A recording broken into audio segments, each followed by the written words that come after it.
درود، رضا کاظمی هستم با پادکست تردید و در این برنامه میخوام نگاهی داشته باشم مختصر به سریال سقوط خاندان آشر و تماشاش رو پیشنهاد کنم به کسانی که ندیدنش. این سریال محصول 2023 از نتفلیکس هست.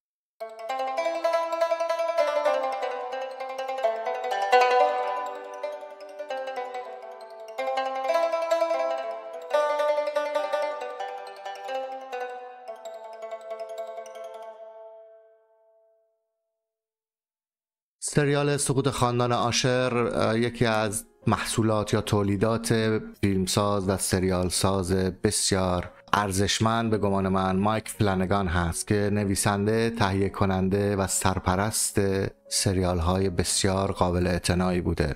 سریال سقوط خاندان آشر بر اساس قصه هایی از نویسنده بسیار بزرگ و مهم آمریکایی ادگار آلن پو ساخته شده. می شود گفت پدرخوانده ادبیات آمریکایی است و یک اسطوره به حساب میاد در ادبیات آمریکا و جهان. ادگار آلن پو توصیفگر دنیای اهریمنی است، اما اهریمنی که او تصویر میکنه اهریمنی از جنس متافیزیک و اهریمنی از جنس باورهای مذهبی نیست. ادگار آلن پو نهایتاً انسان رو مصدر اصلی شر و شرارت معرفی میکنه در قصه هاش. قصه های او در فضای گوتیک، در ظلمت وجود انسان، نیمه روشنا در سایه روشن روایت میشن.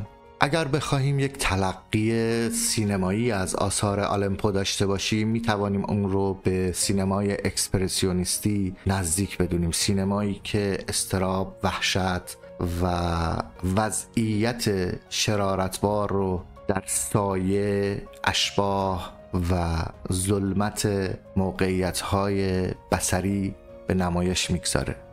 ادگار آلن پو انسان رو چرا مصدر شر میدونه؟ چه ویژگی‌هایی از انسان هستند که میتوانند موجب بروز شر و تباهی بشن؟ او حسد، طمع و هوای نفسانی و تن دادن به نفسانیات پست رو عامل تباهی و سیه روزی انسان‌ها نشون میده. در قصه های او کردار به اصطلاح اهریمنی انسان‌ها دامن خود اونها رو میگیره و به نوعی شخصیت‌های قصه او اسیر کارمای رفتار خودشون میشن. مایک فلانگان این رو به زیبایی در سریال سقوط خاندان آشر به تصویر کشیده. سقوط خاندان آشر یک قصه از ادگار آلن پو است، اما مایک فلانگان او رو با چند قصه دیگر از آلن پو ترکیب کرده. در واقع یک بستر اصلی داریم که همون قصه سقوط خاندان آشر هست و قصه های شاخص دیگری از آلن پو در تار و پود این مینی سریال 8 قسمتی تنیده شدند، از جمله گربه سیاه، ویلیام ویلسون، توبی دمت، چاه و آونگ و صد البته منظومه غراب یا کلاغ که اشتهار بسیار زیادی در بین تمامی آثار ادگار آلن پو داره و در این سریال نقش کلیدی و اساسی رو ایفا میکنه.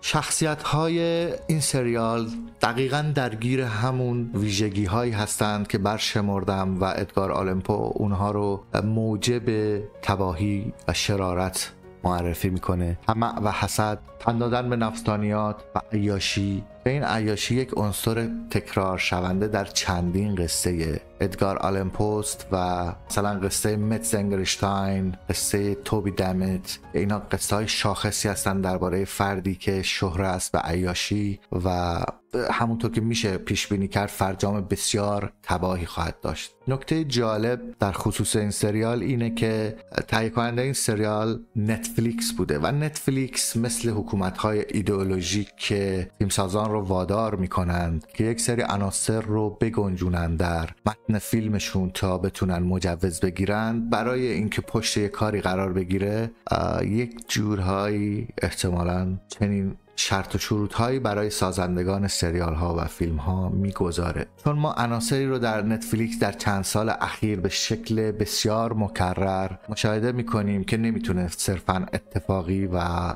محصول اتفاق نظر همه فیلمسازان و سریال سازان باشه. اینکه شما باید به هر قیمتی در هر سریالی حتی اگر قصه ایجاب نکنه درصد مشخصی شخصیت سیاه‌پوست داشته باشی، درصد مشخصی آدم‌های دگرباش جنسی داشته باشی و اون چیزی که مد نظر پروگرسیو های به اصطلاح پروگرسیو های امروز هست که یکی از کانون‌های اصلیشون اتفاقا در هالیوود و در صنعت فیلمسازی است، باید در فیلمشون یا سریالشون بگنجونن. ما به شکل بسیار مفرطی در سریال سقوط خاندان آشر همه این عناصر رو داریم، اما استفاده مایک فلانگان از این عناصر هیچ گونه ارتباطی با اون نگاه مبتنی بر تبعیض منفی و یا معکوس جنسیتی یا نژادی نداره. یعنی مایک فلانگان هیچ تخفیفی قائل نمیشه برای شخصیتی که دگرباش هست، نژاد دیگری است که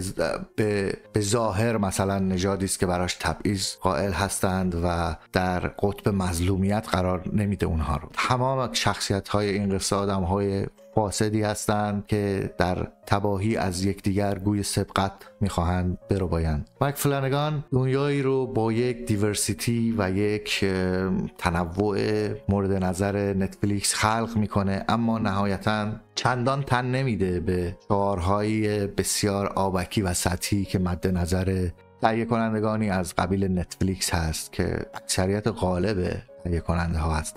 فلانگان سریال های شاخص دیگری هم داره که دعوت میکنم اگر ندیدید حتما به تماشای اونها بنشینید، از جمله سریال میدنایت ماس یا دو مینی سریال که یک جورایی به هم ارتباط دارن ولی میشود جداگانه هم دید، Hunting of the Hill House, Hunting of the Bly Manor. این دو سریال های فوق‌العاده درخشانی هست.